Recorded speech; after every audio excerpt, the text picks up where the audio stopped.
Welcome, dear readers. I want to share my story with you. It's a story about the importance of education. It's about fighting for your rights. And it's about the power of hope. My name is Malala Yousafzai. I come from the Swat Valley in Pakistan, a place once known for its beauty. I was a normal girl who loved school and dreamed of a brighter future. But everything changed when the Taliban took control of our valley. They banned girls from going to school. They wanted to silence our voices. But I refused to be silenced. I believed in the power of education to change lives, and I was willing to fight for my right to learn. This is my story. It is a story of courage, resilience, and the unwavering belief in the power of education. I was born into a family that valued education. My father, a teacher himself, instilled in me a love for learning. He ran a school, a place where my mind came alive with stories, poems, and knowledge. Growing up, I had dreams. I wanted to be a doctor, a teacher, anything that would allow me to make a difference. I believed that education was the key to unlocking a brighter future, not just for myself, but for all girls. Then the Taliban came. They brought darkness with them, casting a shadow over our valley. They declared that girls should not go to school. It felt like the world had turned upside down. My father, a vocal advocate for education, refused to be silenced. He continued to run his school, providing a beacon of hope during those dark times. Inspired by his courage, I too raised my voice. The Taliban's grip on Swat tightened. Fear became a constant companion. They bombed schools, threatened teachers, and enforced their oppressive ideology. Girls were forced to stay home, their dreams put on hold. But I refused to be cowed.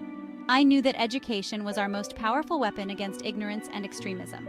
I started speaking out publicly, writing a blog under a pseudonym about the importance of education. The world began to listen. I was interviewed by newspapers and television channels.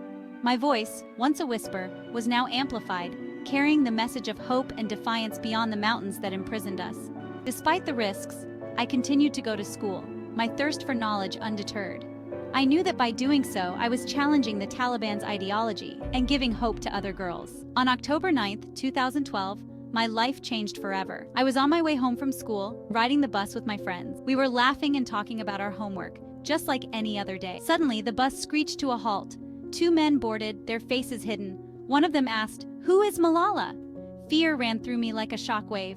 I knew in that instant that they were after me. He raised his gun and fired. The world went black. I woke up days later in a hospital in Birmingham, England. I had survived the attack, but the bullet had severely injured me. The world was outraged. Messages of support poured in from every corner of the globe.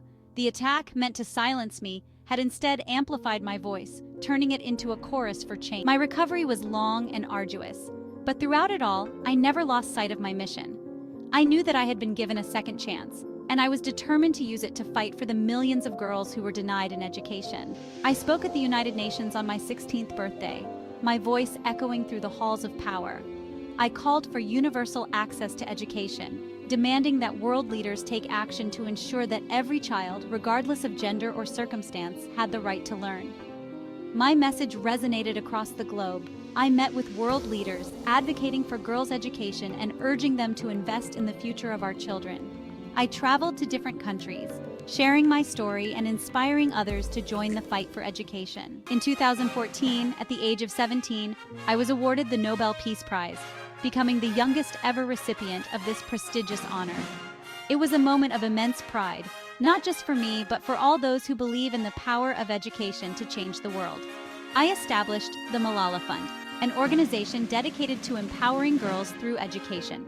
Through the fund, we are working to break down barriers to education and provide girls with the opportunity to reach their full potential.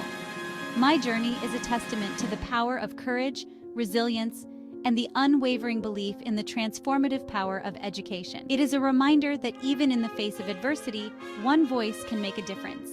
Let us all stand up for what we believe in, fight for our rights, and never stop dreaming of a better world. For it is through education that we can empower ourselves and create a brighter future for